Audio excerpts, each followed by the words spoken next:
অনুব্রত ভট্টাচার্যের বেঞ্চ নির্দেশ দিল যারা টেন্টেড ক্যান্ডিডেট, যাদের এই নিয়োগ প্রক্রিয়ায় নতুন নিয়োগ প্রক্রিয়ায় পার্টিসিপেট করার অধিকার দিয়েছিল, পার্টিসিপেট করার সুযোগ দিয়েছিল, আজকে মহামান্য বিচারপতি বললেন যারা টেন্টেড ক্যান্ডিডেট তাদের নতুন নিয়োগ প্রক্রিয়ায় বসতে পারবেন না। ইভেন যারা অলরেডি অ্যাপ্লিকেশন করে ফেলেছেন, যেহেতু 14 তারিখ থেকে অ্যাপ্লিকেশন শুরু হয়ে গেছিল, তাদের ওই অ্যাপ্লিকেশনগুলো ক্যান্সেল করতে বলেছে।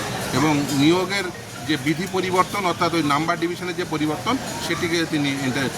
সেটা তিনি ওই পয়েন্টটি এন্টারটেন করেননি, ফলে সেই পয়েন্টটি নিয়ে বলেছেন যে না, যেমনভাবে চলছিল ওইভাবেই চলবে। ফের তো আজকে এসএসসি দেখা গেল অযোগ্যদের পাশে দাঁড়িয়ে সওয়াল করলো যে অযোগ্যদের জন্য কিছু বলেনি শীর্ষ আদালত, কল্যাণ বন্দ্যোপাধ্যায় বললেন।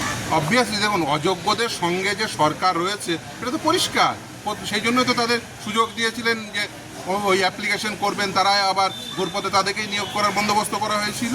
সেই জন্য আজকে আদালত খুব পরিষ্কার বুঝতে পেরেছেন যে টেন্টেড ক্যান্ডিডেট তাদের আবার সুযোগ দিয়ে দেওয়ার চেষ্টা হচ্ছে, ফলে আদালত খুব স্বাভাবিকভাবে টেন্টেড ক্যান্ডিডেটদের তাদের এই নতুন নিয়োগ প্রক্রিয়ায় পার্টিসিপেট করতে পারবেন না বলে নির্দেশ দিলেন, এবং যারা যারা অলরেডি অ্যাপ্লিকেশন করে ফেলেছেন তাদের ওই অ্যাপ্লিকেশনগুলো ক্যান্সেল করার নির্দেশ দিলেন। মানে নিচে যাওয়ার অপশন থাকছে। হ্যাঁ, অবভিয়াসলি হায়ার ফোরামে অবভিয়াস, সেই জন্য দেখবেন স্টেটের পক্ষ থেকে এবং এসএসসির উভয়ের পক্ষ থেকেই তারা এই নির্দেশের স্টে চেয়েছিলেন, আদালত সেটা রিজেক্ট করেছে।